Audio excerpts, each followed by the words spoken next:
Time well spent. Indeed it is. Get me in it.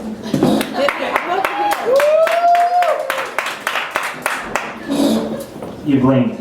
You blinked. All right. Let's get weird. First, let's get a big round of applause for all the other comedians you saw tonight. Doing an awesome job. Russell Hamilton hosting. And keep it going for your bar staff, getting it all pretty fun. All right, and back to me now. I had an agnostic witness come to my door the other day.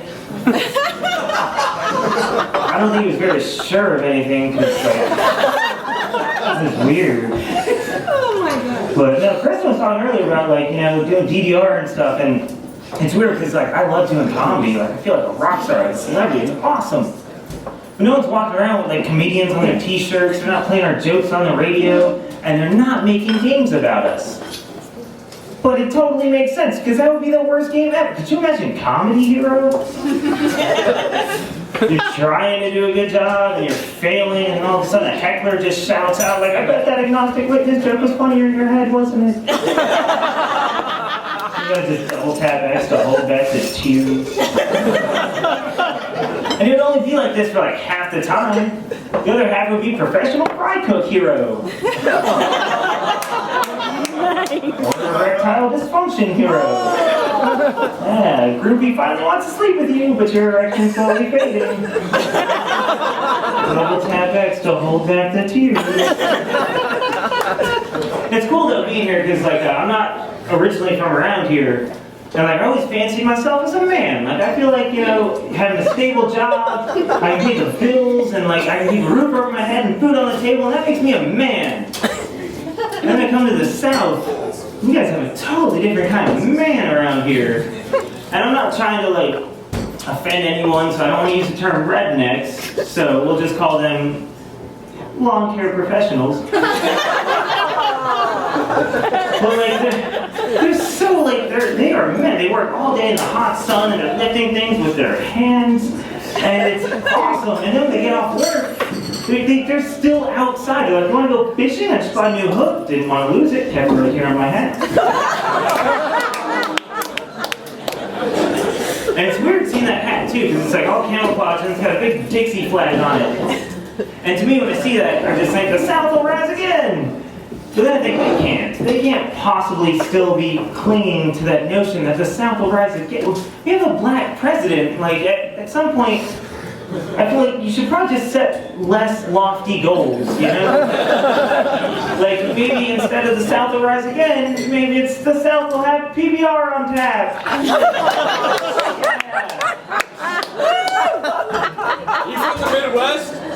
Midwest? This is a listening show.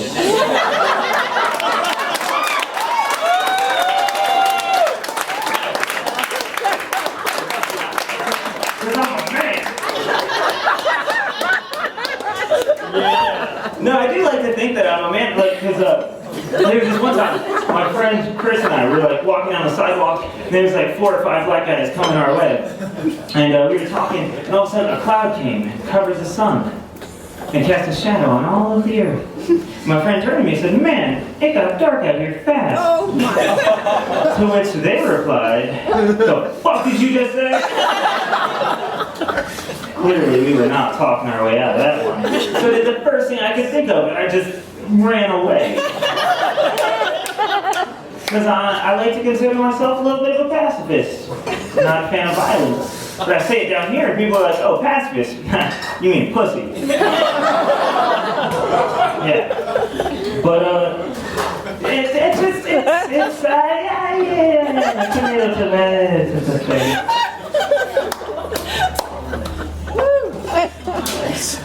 I think the national anthem is long enough, by the way. Because I'm sick of every time you hear someone trying to sing the national anthem, they make it so much longer than it needs to be.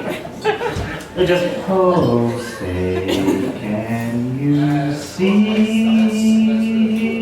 you're 5 words into this song. That is unnecessary. And then at the end, it's like they never want it to end. They're just like, and the home of the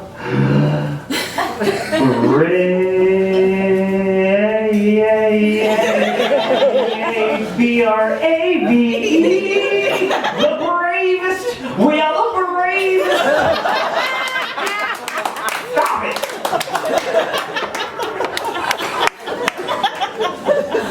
By the way, government, if you want people to stop illegally downloading music, maybe you shouldn't give it such an awesome name. Piracy? Are you shitting me?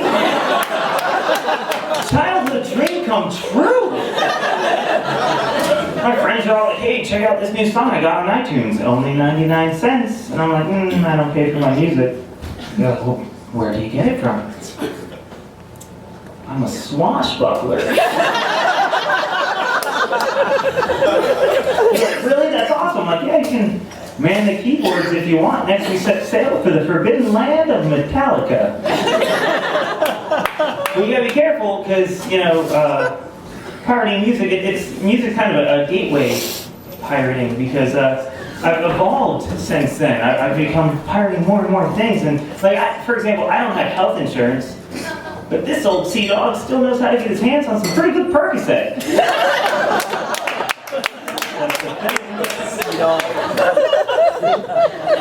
And while we're on the topic of music, can I just say Spotify? I don't trust anything that just sounds like bad administration.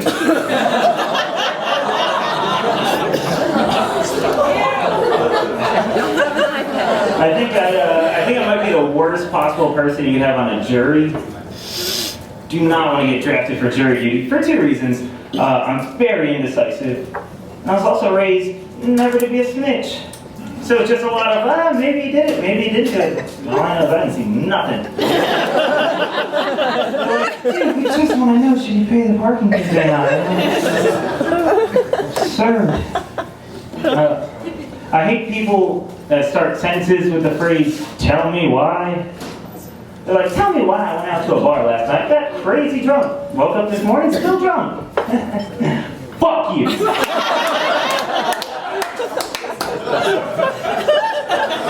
I was watching this movie one time. It's like an old Western film.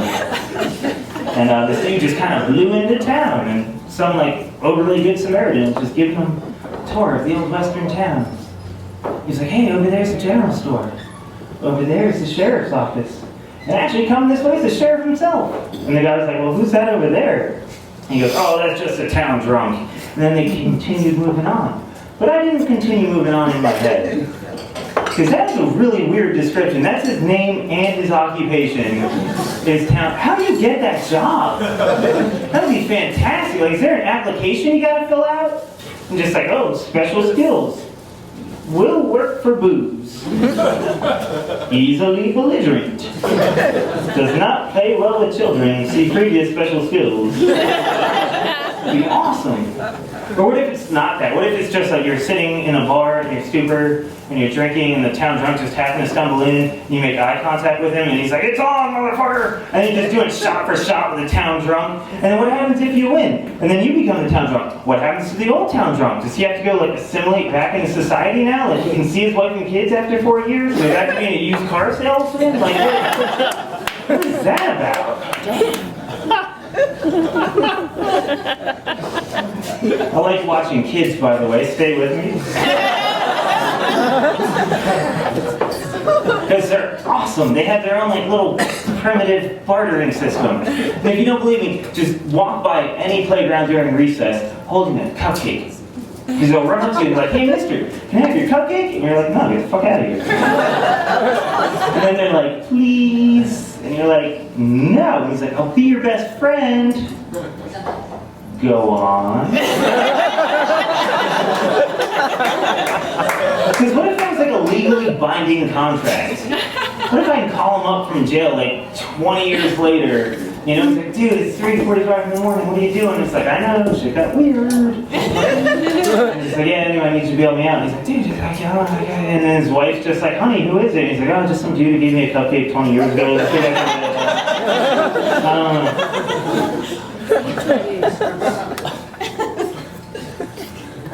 But my friends have really, because like we're at that age where a lot of my friends have started to have kids.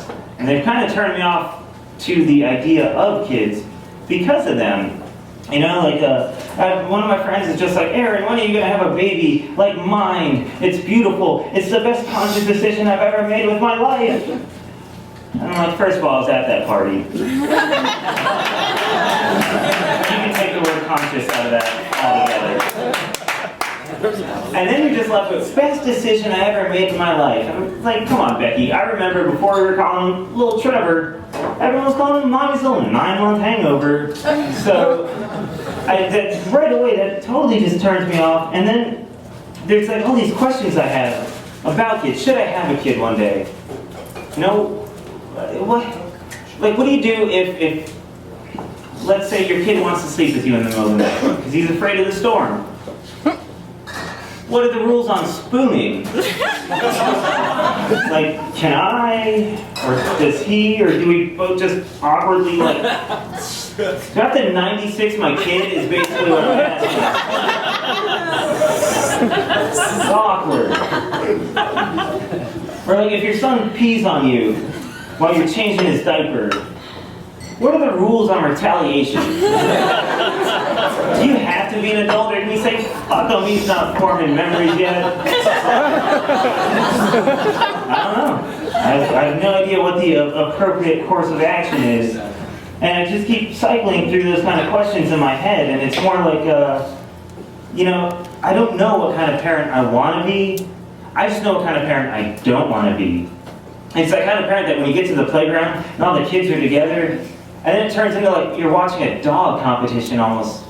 And you're just like, oh, now entering the playground, we have Tammy and her son Trevor. Trevor is a Caucasian short-hair. He likes punk rock music and hopes to do something in agriculture someday. Next up, we have Bonquisha and her son Jamal.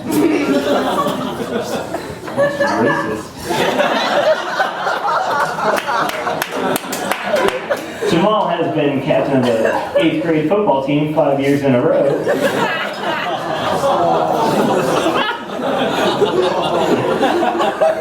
I don't know, it's hard to tell, and I don't want to be a really bad parent, because if you are a bad parent, your kids end up in an orphanage. And an orphanage is just like this weird little Babies R Us. They're just like, oh, come right in. We got black babies, we got white babies, we got yellow babies, we got everything under one roof. Like, get in here. Do you want a baby with a predisposition for alcoholism? You want a baby go through withdrawal? Oh, we got those. I'm just saying facts, people. Come on. I had a mental breakdown recently. It was awkward because, like, my roommate, he never really came into my room at the time. He didn't, you know, we didn't really like coexist. Like we knew each other and all that, but it was just kind of. And so one day, he finally built up the courage to just kind of come into my room, see what's going on. And he had the misfortune of walking in on me mid-breakdown, where I'm standing in front of a mirror, naked, crying, cutting my hair violently, with Perks of being a wallflower on the TV. And he saw it and he froze. And he just started to slowly back away. And in my head, I wanted to explain to him, like, hey, I'm going through a thing. It's not normally how I am. You should probably come back like in a day or two and it'll be better. What I wanted to say, what ended up happening was me chasing him down the hallway, still naked, still crying, screaming, "This is not normal!" Pretty sure he knew that was not normal. I had a lot of anxiety, and I think that's kind of what led to that whole deterioration of my mental state, is because I have anxiety and I worry about really weird things. Like this one time, I got off work late, and I went to the store to get some beer, And then as I was walking out and I was ready to head home, I realized I didn't text my girlfriend to let her know I was running late. So the entire drive home, I was just running through that scenario in my head, just pre-planning the argument, and I had my defense all set up, you know. She's like, where were you? And I was like, oh, store, damn, blocked. And then she would just be like, you're cheating on me. I was like, no, receipt, proof. And then it was for 20 minutes, I had this argument, and then I was sitting in the driveway, too afraid to go inside, so I was like, I know it's going to be a huge thing. She's not going to believe me no matter what I say, and then it's going to be like a week or two where it's just miscommunication and mistrust, and then on the third week, she's going to stay out super late just to get back at me. And then as I was walking towards the door, I realized I don't even have a girlfriend. There was no need for that. But my brain just goes in, and like, I wish I could be like my dog. Because my dog doesn't give a shit about osteoporosis. But I'm afflicted. It's a thing where, you know, growing up, I thought spontaneous combustion was going to be a much bigger thing than it turned out to be. And it's weird. Spontaneous, it's a weird thought, because people just randomly bursting into flames, nobody's looking into it. Just chalk it up to one of life's great mysteries, like UFOs, or crop circles, or how Keanu Reeves still finds work. Nobody knows. But I have all this anxiety, my friends always are trying to help me out. They're like, you know what you gotta do? You gotta smoke some weed. They prescribe it now. There's medicinal marijuana, and you can get a prescription for anxiety. And I don't know if I'm smoking the wrong kind or what, because I get even more paranoid. Like I almost Chris Browned my friend's girlfriend the other day, because I thought she stole my cell phone. But it turns out my pockets just go way deeper than I thought they did.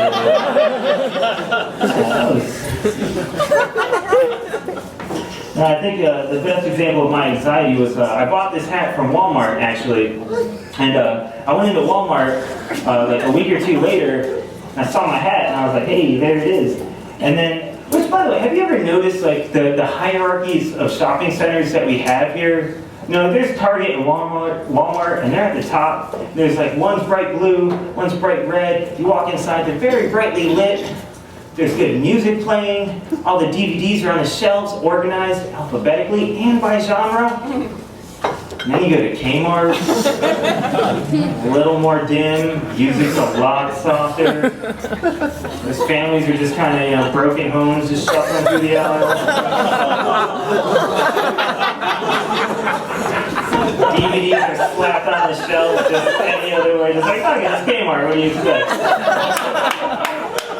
And then you go to the dollar store, and then there's like almost no light. It's like they're running off of natural light alone. Music's non-existent. It's just single mothers looking haggard,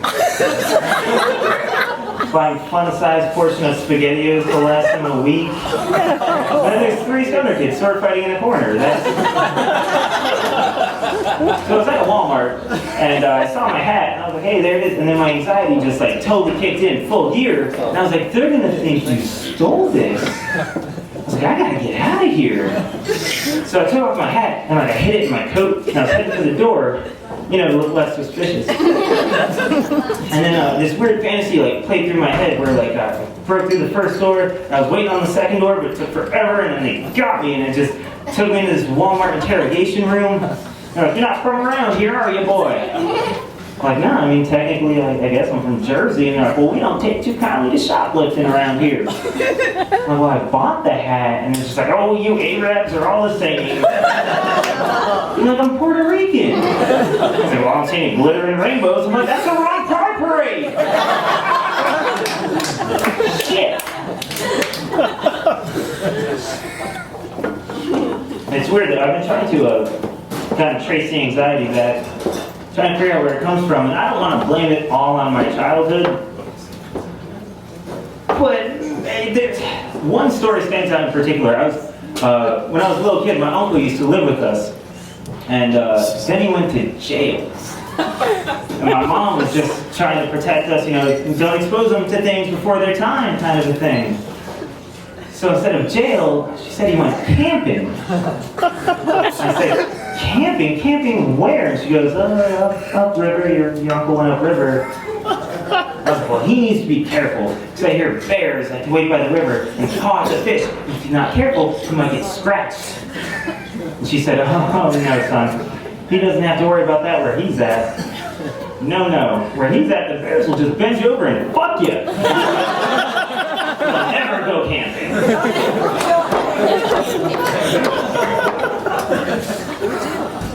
But, no, like, I used to worry a lot with my ex. Like, I used to worry that I was bad at sex. That was a huge concern for me. And I used to ask all my exes, you know, am I bad at sex? And they'd be like, no, baby, you're fine. They would always use the same tone my mom would use, and she was like, you're a catch. It makes it really awkward. It's hard to trust that kind of logic. But, I do try to be good, like on a date. I try to be the best version of me that I can be. You know, like when I go on a date, I like to show up 5 minutes early. Not too much that you feel rushed, just enough to show that I can be punctual. You know, we get to the restaurant, I'll hold the door for you. We get to the table, I'll pull out your chair. And then when it comes time to order, I go really old school, and I order for them. Oh, it's fantastic. Just like, oh yes, I would like the sirloin, cooked medium rare with a side of mashed potatoes and a nice glass of wine. And she'll have the glass of water. That way, she can chew on the ice cubes and in her mind pretend she's eating a delicious salad. But then still actually go throw up later. Because I'm a gentleman. I'm looking out for her figure. That's a long way to go for a bulimia joke. Nailed it.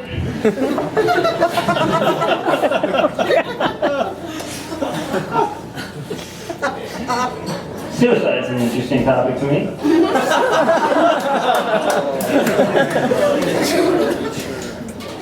It's just one of the things I deal with. Because like you guys are drinking tonight, right? Right. And you guys all drink to have a heightened sense of fun and awesome. When I drink, I tend to get a heightened sense of just depression and shame. And so, you know, I'm not saying kill yourself. I'm just saying if the highlight of your day is you get to use the phrase 2 birds, 1 stone. Again, not saying kill yourself. I'm just saying that's a hobby depressed people tend to have. Because it's never in a positive way. It's never like, hey, I'm going out to the bank, and then I'm going to go out to the grocery store while I'm out. 2 birds, 1 stone. Never happy. It's always just like when you're finishing up on the toilet, and you realize you're out of toilet paper. So you just kind of look over at the shower and go, 2 birds, 1 stone. I try to have fun with my depression a little bit. I prank phone called the suicide hotline one time. Oh, yes. And they picked up and he was really chipper about it too. He's like, suicide hotline, how may I help you?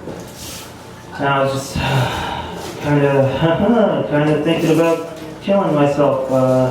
What do you suggest I do? He's really quick to respond. He's like, I suggest you don't do it. And I was like, no. I think you might have misunderstood. See, I'm thinking about killing myself, but I don't want to die in a very conventional way. Like, I feel like everybody hangs themselves. So I go out like that. I was thinking, what about, like, battle axe to the head? You guys hear about that a lot? He was like, no, I can't say that I have. And I was like, thanks, man, you're a lifesaver. Well, you know. I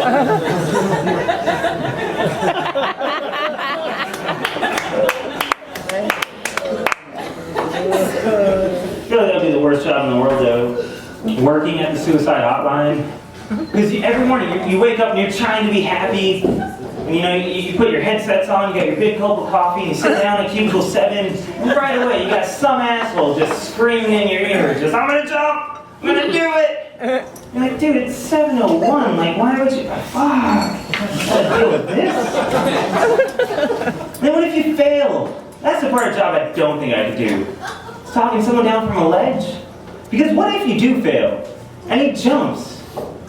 Because to me, there's nothing more frustrating than when someone just stops talking in the middle of a sentence. Shit just gets old. Just saying, it's an interesting topic to me. Because it's something that's uniquely human. Only humans kill themselves. You'll never see a gazelle on the plains of Africa just drowning himself in a water hole. One of the gazelles are like, Ted, what are you doing? He's like, fuck you, man, that cheetah's way faster.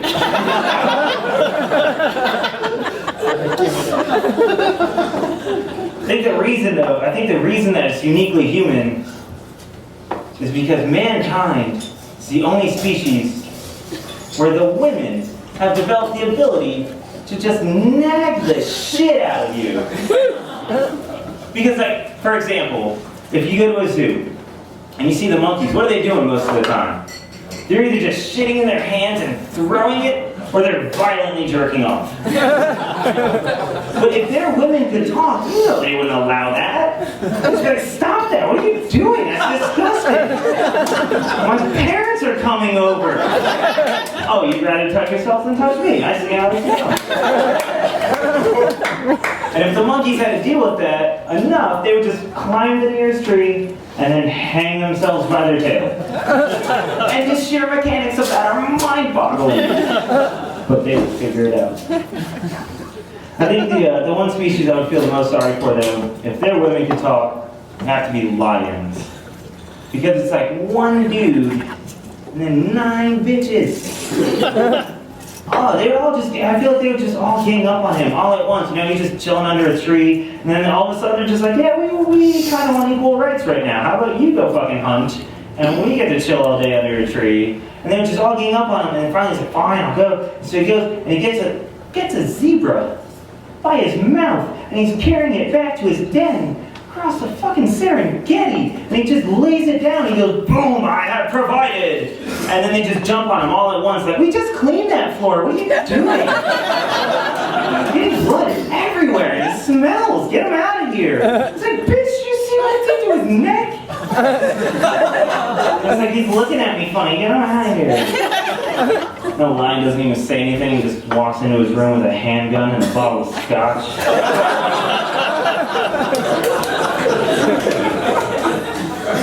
Maybe that's just my opinion on relationships. I did just get dumped recently. It was right around my birthday, and she was just like, hey, Aaron, I'm having a little difficulty figuring out what to get for you for your birthday. Because you have everything you need, and everything you want, you just go around and get anyway. So I was thinking, how about this year, I just say yes to one thing I would normally say no to. Is there anything you want me to do for you that I would normally say no to? And I was like, yeah. How about that abortion?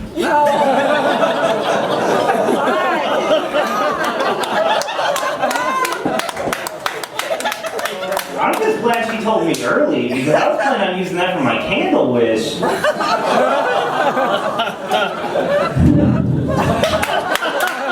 Miscarriage.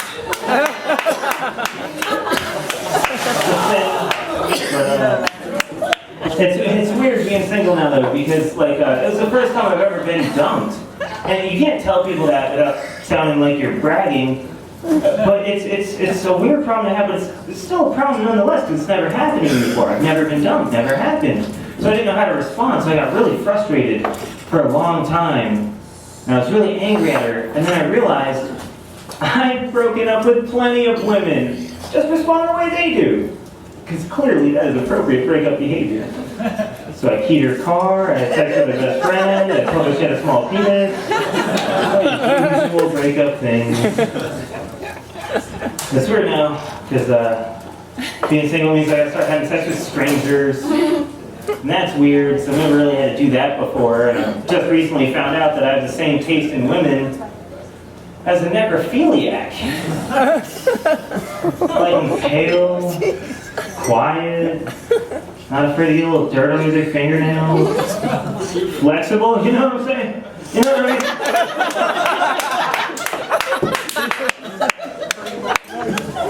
And it's weird though, trying to plan ahead.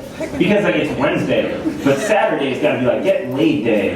Gotta plan ahead for that now. And all my friends like crazy oversimplified. They're just like, oh, you just gotta get dressed, go out to a bar, find a girl you like, take her home, rinse, and repeat. I got two problems with that.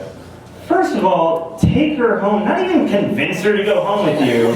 Take her, what kind of rapist talk is that? And then second, the whole rinse and repeat thing, I have way too much anxiety for that. I can't just head and shoulders herpes away. It doesn't work.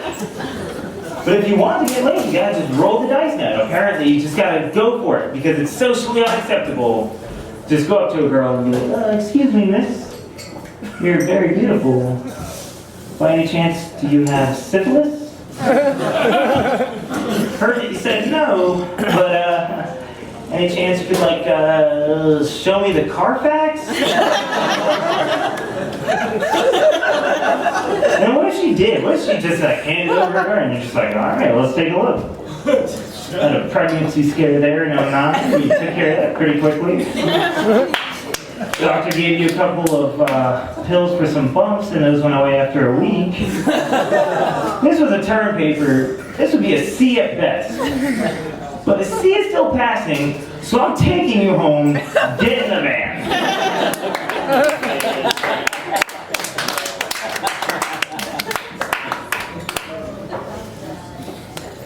I called a phone sex hotline one time. Woo. Oh yeah, I wasn't expecting that. That's cool. Yeah, yeah, it happens. It gets dark at times, so you gotta kind of just roll with the punches. And it was weird because it was my first time, and she was very much a professional. She was like, "What are you into?" And I was like, "I don't know." She was just like, "Well, how about we start with a little bit of role playing?" And I was like, "Yeah, I could probably get behind that." Or in front, whichever she wanted. And, but like we did our thing, like we hung up and it was awesome, it was a cool experience. But I feel like she got crazy into her role because 9 months later, she called me back asking for child support. And I was like, that's not possible. Because I imagined I was wearing a condom the whole time. And she got me. She was like, I imagine it broke. And I was like, damn it. Man, it's awkward now, like being single. Because I thought it was awkward before going to the store and trying to buy a box of condoms with my girlfriend. And it's always awkward and weird. But apparently it's even more awkward when you don't have a girlfriend and you're going to the store and you're trying to buy a bottle of lube. Because they'll ring it up. And then they'll look at you. And you feel like you gotta justify yourself. You're like, oh, is that not toothpaste? I thought that was toothpaste. I could put it back, but we're already here. So. The squeaky door at home, I think some KY can fix. I don't know, but yeah, she left and she's a bitch, but I'm not bitter. And it does beg the old question, though, the old nature versus nurture. Are women born to ruin a man's life? Or is it something that's taught to them? And I actually think I have the answer. I think it's taught to them, and I know when it occurs. I've done some research, and they've gotten back to me with the information, and here's when it happens. Did you guys ever have sex ed in high school? All that health/PE is what they called it for me. It was awful. There's 1 week you're playing dodgeball, and then the next week Coach Tugnuts decides to pull a PhD out of his ass and teach you about anatomy. But that's when it happens. Because it's separate. Girls in one room, boys in another. And it's so much easier for the guys. So the guys just walk in, he's like, all right, you know, bell just rang, you guys sit down. Here's what's going to happen. You guys all have penises. You guys should all, you know, probably wear a condom if you ever use those penises. Otherwise, you can get a series of STDs. And then he proceeded to show us a slideshow of STDs. And he had the clicker and everything. And he got crazy into it because he was giving them weird nicknames. Like there's one, like you see it and it's got spikes just coming out of it. And he's like, you see that? Call that the lion's mane. So you see how this one went from being kind of green and yellow one week, and then the next week it's purple and yellow? Call that one the Brett Favre. Click, click. But women, they have it way more regimented. It's more just like, sit down and shut up. We're going to recap what you guys learned last week. Cool. So, we learned how to get a guy was the general topic, how to get a guy. And just to recap on that topic, girls, some of you will notice that you're starting to develop breasts. Ladies, others of you will develop them later, and let's be honest, some of you never will. Moving on. How to keep a guy. Best way to keep a guy is to make him dependent on you. Tell him that his stupid haircut looks great so that other women don't find him appealing. Ruin his credit score is another great way. Because after all, if you need new shoes, why should you be the one to have to pay for them? But then it gets weird because like the final exam for men is so easy. It's just like all multiple choice with one essay question that is say penis without laughing. But women have like all fill in the blank with essay questions like, oh, the Virginia State Penal Code defines fraud as... Who knows? But, you guys probably wondering, where did I get this top secret information? How did I learn this? And I'll share that information with you. Since the mid to late 1980s, the government has put together a top group of men designed to infiltrate into the female ranks and report back to us their findings so we can all learn to cohabitate together. And these guys are called Guys Analyzing Your Synopses, or gays for short. Don't get me wrong, I do like gay people, but not gay. I think that's important for this next story. Because I like gay people, but I won't ever, like, I hear a lot of girls say, like, I love all gay people, and it's like, no. I like some gay people, not all of them, because gay people are still people, and some people are fucking assholes. No pun intended.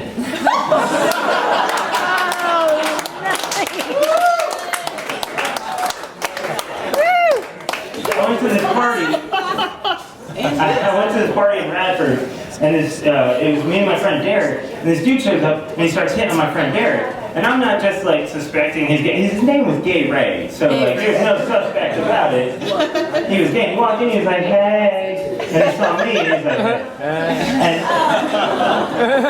and it hit the ego a little bit. And I was like, why do I not deserve a really long hey? So I kind of, I had to validate myself, so I kind of popped my collar, and did one of these, and I went for it. And I lost him because he went straight into the bathroom. So I decided the best course of action is to just post up outside the bathroom and wait. And sure enough, he came out, and he walked by, and I was like, hey! He dropped his head inside, like, he really expected this. He knew this was coming. He was avoiding it, but he knew it. He's like, what? And I was like, why won't you hit on me? I'm a catch.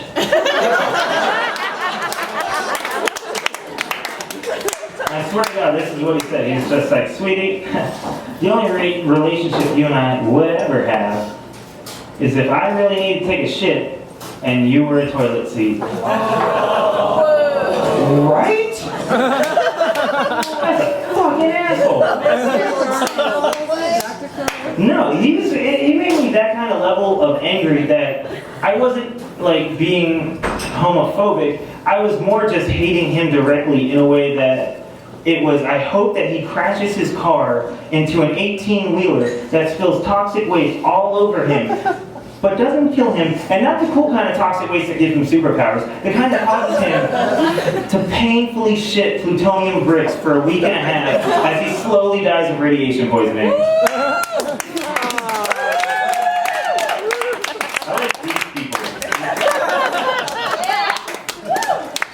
But, no, I've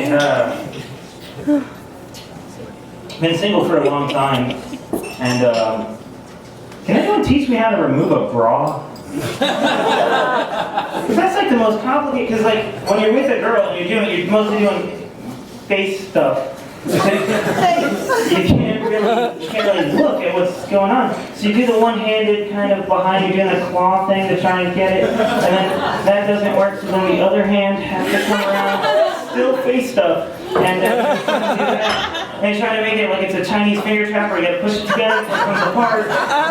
It's not working, and then you realize like, oh, silly me, there's snaps. You gotta pull it out. That's how there's snaps, and then you're pulling it and it's tearing, it's not working. And then finally she gives up on you, she's like, ah, it's in the front.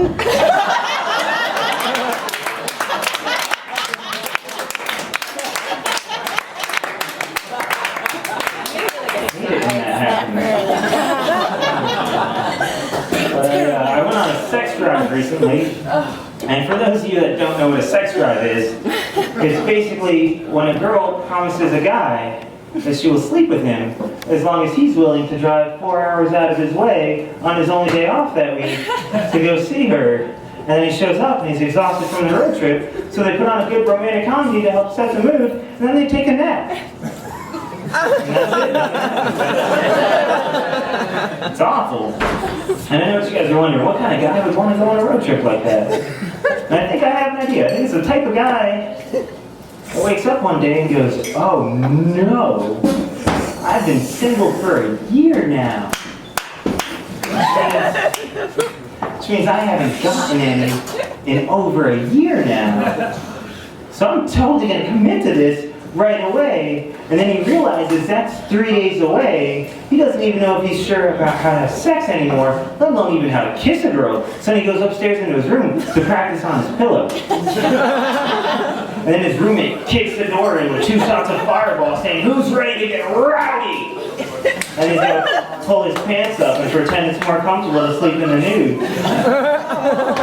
Then he takes his shot of Fireball and lets his tears fill up the shot glass all over again. But he doesn't drink that because even though he's depressed, yeah, he's still got some dignity. And he stumbles back downstairs and he's starting to have a party. He's telling himself over and over again, I'm a man, I can do this because I'm a man, I can do this, not an issue, I'm a man, I'm a man. And then he remembers he locked his keys in his car, so he cries like a bitch for 30 minutes till AAA shows up. It's kind of a vague description of the type of person.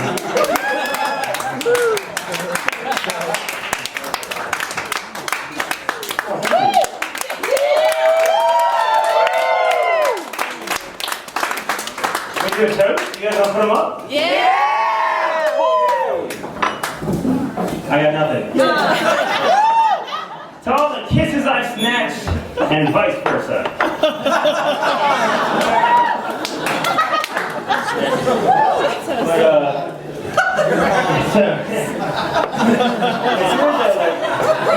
You stole it! It's weird being single for that long because I didn't choose it. You know, normally when I was getting out of a relationship, you have your plan B and then you just could do, like that's fine. But, you know, I didn't expect that. I didn't have my plan B. You know, she left me and now, like, I can't get laid anymore and it's awkward and it sucks and it honestly feels like the opposite of rape. Like she's forcing non-sex onto me now. And you can't call the police for that though. You can't just like, you know, 911, what's your emergency? I just want to love somebody. But how great would it be if you could? You call the police and they're just like, sir, we're sending someone on your way right now. And then they get to the scene, and they get out of the ambulance, and you're standing on the street corner, and he's like, my God, it's the worst case of blue balls I've ever seen in my life. It's like, calm down, rookie. Light the lavender candle. If you don't set the mood quickly, we're going to lose them. And then it just kind of loads you in the back of the ambulance. And we're like, all right, we got to remove the pants. Nope, because the direction's being impossible. Take the belt off. Scalpel. We got to cut it. Jaws of life. And then she's like, all right, fleshlight.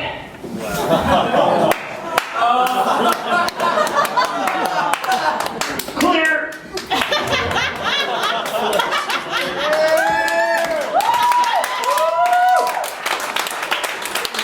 Heart rate through the roof. His eyes are rolling in the back of his head. I think we're losing. Oh no, he can't. Yuck. Then they just pick you up and they just lay you on the sidewalk for you to take a nap. Then it becomes like this whole new problem. You know, just like married successful people will just be like, really? My money's going to hand jobs in the back of an ambulance. That's what my taxes are going towards. And then just all pissed off on the way to work, just stepping over all the people napping, like, get a date, loser! It's Saturday night, make some plans! Alright, my name's Aaron Torres, thank you guys very much.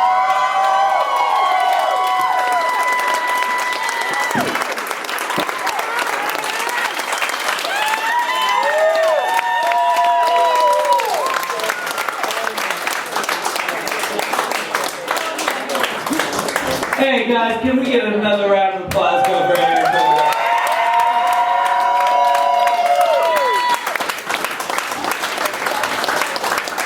I am literally blown away about what I just witnessed. That was fucking awesome.